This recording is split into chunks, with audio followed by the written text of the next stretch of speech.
Hi friends, അസ്സലാമു അലൈക്കും. Welcome to JM triplets. ഞാൻ ഇന്ന് തയ്യാറാക്കുന്ന കുട്ടികളുടെ കണ്ണിലൊക്കെ ഒന്ന് പൊടിയിടാൻ പറ്റുന്ന ഒരു അടിപൊളി ബിരിയാണിയാണ്. അപ്പോൾ എല്ലാവരും ഒന്ന് വീഡിയോ സ്കിപ്പ് അടിച്ചാൽ മുഴുവനായിട്ട് കാണട്ടെ. വീഡിയോയിലോട്ട് കിടക്കാം.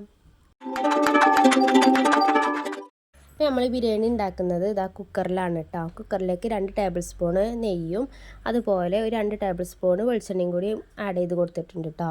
ആ വെളിച്ചെണ്ണ നല്ല ചൂടായതിന് ശേഷം അതിലേക്ക് കാഷ്യൂനട്ടും കിസ്മിസും ഇട്ടുകാണ് നല്ലോണം വറുത്തെടുത്തിട്ടുണ്ട്. ഞാൻ കാഷ്യൂനട്ട് കുറച്ച് ഇട്ടിട്ടുള്ളൂ കേട്ടോ. നിർബന്ധമൊന്നുമില്ല, നിങ്ങൾക്ക് വേണമെന്നുണ്ടെങ്കിൽ മാത്രം ചേർത്താൽ മതി കേട്ടോ. അതൊക്കെ ഓപ്ഷനലാണ്. പിന്നെ ബിരിയാണിയൊക്കെ ആകുമ്പോൾ നമ്മൾ കുട്ടികളെ പിന്നെ നോക്കുന്നത് കാഷ്യൂനട്ട് ഉണ്ടോ കിസ്മിസ് ഉണ്ടോ എന്നൊക്കെയല്ലേ നോക്കുക. അപ്പോൾ അതാണ് ഞാൻ അതിടാൻ കാരണം. ഞാൻ അതൊന്ന് കോരി വെച്ചതിന് ശേഷം അതിലേക്ക് ഒരു സവാള ചെറുതായിട്ട് അരിഞ്ഞതും കൂടി ചേർത്ത് കൊടുത്തിട്ടുണ്ട് കേട്ടോ. അതിലേക്ക് ഒരു അല്പം ഉപ്പും കൂടി ചേർത്തിട്ട് നല്ലോണം ഒന്ന് ഗോൾഡൻ കളർ ആകുന്ന വരെ ഒന്ന് വേറ്റെടുത്തിട്ടുണ്ട്. അതിലേക്ക് 2 ടേബിൾ സ്പൂണ് ഇഞ്ചി വെളുത്തുള്ളി പേസ്റ്റും കൂടി ചേർത്ത് കൊടുത്തിട്ടുണ്ട് കേട്ടോ. ഞാൻ അതിൻ്റെ ഒരു പച്ചമണം മാറുന്നത് വരെ ഒന്ന് വഴറ്റി കൊടുക്കാം. അപ്പോൾ ഇതുപോലൊക്കെ നമ്മൾ കുട്ടികൾക്ക് ഉണ്ടാക്കി കൊടുത്താൽ ഒരു ബിരിയാണി ആണെന്ന് തന്നെ വിചാരിക്കുള്ളൂ. നമുക്ക് പെട്ടെന്ന് തന്നെ നമ്മൾ പണി കഴിയും ചെയ്യും. അപ്പോൾ ഒരുപാട് കുട്ടികൾക്ക് ഇഷ്ടപ്പെടും കേട്ടോ. അതിലേക്ക് ഒരു തക്കാളി ചെറുതായിട്ട് അരിഞ്ഞതും കൂടി ചേർത്ത് കൊടുത്തിട്ടുണ്ട്. നല്ലോണം എന്നാൽ തക്കാളി ഒന്ന് ഉടഞ്ഞ് വരുന്നവരെ ഒന്ന് വഴറ്റി കൊടുത്തിട്ടുണ്ട് കേട്ടോ. കുട്ടികൾക്ക് ലഞ്ച് ബോക്സിലൊക്കെ തയ്യാറാക്കി കൊടുക്കാൻ പറ്റുന്ന ഒരു അടിപൊളി ബിരിയാണിയാണ് കേട്ടത്. അപ്പോൾ ഇതുപോലെ എല്ലാവരും ചില വീട്ടിലൊക്കെ ഉണ്ടാക്കിയിട്ടുണ്ടാകും. ഇപ്പോൾ പുതിയൊരു അറിവൊന്നും എല്ലാം എന്നറിയാം, എന്നാലും ഞാനൊന്ന് ഷെയർ ചെയ്തു എന്നുള്ളൂ കേട്ടോ. അപ്പോൾ അതാകൊണ്ട് ഇതിലേക്ക് 2 ടേബിൾ സ്പൂൺ മല്ലിപ്പൊടിയും അതുപോലെ ഒരു 1/4 ടീസ്പൂൺ മഞ്ഞൾപ്പൊടിയും 1/4 ടീസ്പൂൺ മുളകും പൊടിയും അതുപോലെ 1/4 ടീസ്പൂണ് നമ്മളെ കുരുമുളക് പൊടിയും ചേർത്ത് കൊടുത്തിട്ടുണ്ട് കേട്ടോ. അതുപോലെ അതിലേക്ക് 2 ടേബിൾ സ്പൂണ് ചിക്കൻ മസാല പൗഡറും കൂടി ഇട്ട് കൊടുത്തിട്ടുണ്ട്. ഒരു നുള്ളു ഉപ്പും കൂടി ചേർത്തതിന് ശേഷം നല്ലോണം മിക്സ് ചെയ്ത് കൊടുത്തിട്ടുണ്ട് കേട്ടോ. നിങ്ങൾക്ക് എരിവൊക്കെ എത്രയും വേണമെന്ന് വെച്ചാൽ അതിനനുസരിച്ച് എരിവൊക്കെ ചേർത്ത് കൊടുക്കാം കേട്ടോ. പച്ചമുളക് ഉണ്ടെന്നുണ്ടെങ്കിൽ പച്ചമുളക് ചേർക്കുക. അതുപോലെ കുരുമുളകും പൊടിയും അതുപോലെ മുളകും പൊടിയൊക്കെ നിങ്ങൾക്ക് അതിനനുസരിച്ച് കൂട്ടി കൊടുക്കട്ടോ. ഞാൻ അതിലേക്ക് കുറച്ച് നമ്മളെ ഗരം മസാലപ്പൊടി കൂടി ചേർത്ത് കൊടുത്തിട്ടുണ്ട് കേട്ടോ. അതുപോലെ മല്ലിയില ഉണ്ടല്ലോ അതും കൂടി ചേർത്തതിന് ശേഷം നല്ലോണം വഴറ്റി കൊടുത്തിട്ടുണ്ട് കേട്ടോ. എന്നിട്ട് പച്ചമണമൊക്കെ മാറിയതിന് ശേഷം അതിലേക്ക് 1 സ്പൂണ് തൈരാട്ടം ഞാൻ ചേർത്ത് കൊടുത്തിട്ടുള്ളത്.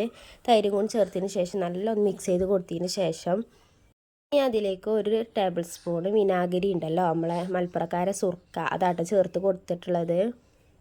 അതെന്തിനാണ് ചേർത്ത് കൊടുക്കണമെന്ന് വെച്ചാൽ നമ്മളെ റേഷൻ പിടിയത്തെ അരി ആയതുകൊണ്ട് ഒട്ടിപ്പിടിക്കും. അപ്പോൾ അത് ഒട്ടിപ്പിടിച്ചാതിരിക്കാനാണ് കേട്ടോ അത് ചേർത്ത് കൊടുത്തിട്ടുള്ളത്. ഇനി അതുപോലെ അല്ലാന്നുണ്ടെങ്കിൽ നാരങ്ങ നീരുണ്ടെങ്കിൽ അത് ചേർത്ത് കൊടുത്താലും മതി. ഇതിലേക്ക് ഗ്രൈൻഡ് ചെയ്ത് വെച്ച 1 കപ്പ് ക്യാരറ്റ് അതുപോലെ 1 കപ്പ് ഗ്രീൻ പീസ് ഉപ്പിട്ട് വേവിച്ച് വെച്ച ഗ്രീൻ പീസാണ് കേട്ടോ, അതും ചേർത്ത് കൊടുത്തിട്ടുണ്ട്. അതുപോലെ അതിലേക്ക് 1 കപ്പ് സോയാബീൻ ഇതുപോലെ വേവിച്ച് വെച്ചതാണ്, അതും ചേർത്ത് കൊടുത്തിട്ടുണ്ട് കേട്ടോ. നല്ലോണം ഒന്ന് മിക്സ് ചെയ്ത് കൊടുക്കാം. ആ മസാല ഒക്കെ അതിലൊന്ന് പിടിക്കുന്ന വരെ ഒന്ന് മിക്സ് ചെയ്ത് കൊടുത്തിട്ടുണ്ട് കേട്ടോ. ഇനി അതിലേക്ക് ഞാനിവിടെ 1 കപ്പ് നമ്മൾ റേഷൻ പീടിയിൽ നിന്ന് കിട്ടുന്ന അരി ഉണ്ടല്ലോ പച്ചരി അതാട്ടോ ചേർത്ത് കൊടുത്തിട്ടുള്ളത്. നല്ലോണം എന്നാൽ മസാല ഒക്കെ അതിലേക്ക് പിടിക്കുന്ന വിധത്തിൽ ജസ്റ്റ് ഒന്ന് ഇളക്കി കൊടുക്കട്ടോ. ഒരുപാട് കുത്തി ഇളക്കേണ്ട ആവശ്യമില്ല, അപ്പോൾ അരി ഉടഞ്ഞു പോകും കേട്ടോ. ഒരുപാടൊന്ന് ചേർക്കാൻ ജസ്റ്റ് ഒന്ന് മിക്സ് ചെയ്ത് കൊടുത്തിട്ടുണ്ട്. ഞാൻ അതിലേക്ക് 3 കപ്പ് വെള്ളം കൂടിയും ചേർത്ത് കൊടുത്തിട്ടുണ്ട് കേട്ടോ. അത് ചൂടുവെള്ളമാട്ടോ ചേർത്ത് കൊടുത്തിട്ടുള്ളത്.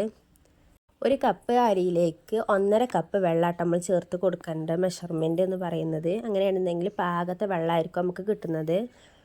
ഇനി ഇതിലേക്ക് ആവശ്യത്തിനുള്ള ഉപ്പും കൂടി ചേർത്ത് കൊടുക്കട്ടോ. ആവശ്യത്തിനുള്ള ഉപ്പ് എന്ന് പറയുന്നത് നമ്മളെ വെള്ളം ഒന്ന് നമ്മളിങ്ങനെ വെച്ച് നോക്കുമ്പോൾ ഒന്ന് കുറച്ച് കൂടുതലാണ് തോന്നണം കേട്ടോ. അതാണ് ഇതിൻ്റെ പാകം.